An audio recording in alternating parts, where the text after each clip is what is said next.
نبی کریم صلی اللہ علیہ وسلم کو جب معراج کرائی گئی تو کہاں سے کرائی گئی؟ بیت المقدس سے۔ حالانکہ اللہ تعالیٰ قادر تھا کہ وہاں سے کراتا، کہاں سے؟ بیت اللہ شریف سے، لیکن یہ ظاہر کرنے کے لیے کہ مسجد حرام ہی تمہاری میراث نہیں ہے، مسجد حرام ہی تمہاری جو تابعین ہوں گے ان کا حق مسجد حرام ہی پر نہیں ہے، بلکہ مسجد حرام سے لے کر کے مسجد اقصی تک یہ کس کا حق ہے؟ وہ آپ کے متبعین کا ہے۔ کیوں؟ اس لیے کہ حضرت ابراہیم علیہ السلام کی صحیح تعلیم کے اوپر کون ہے؟ آپ اور آپ کے ھذا النبی والذین آمنو، یہ نبی اور جو ان کے اوپر ایمان لے آئیں گے۔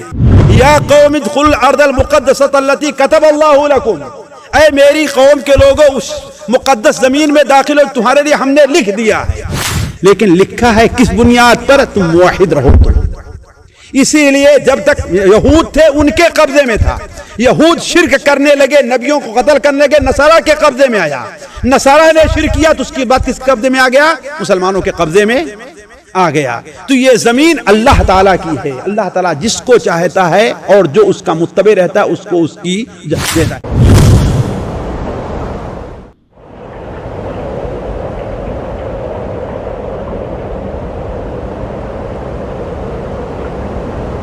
اللہ تعالیٰ اپنے مومن بندوں کی مدد کرے گا، لیکن شرط یہ ہے کہ وہ مومن بنے۔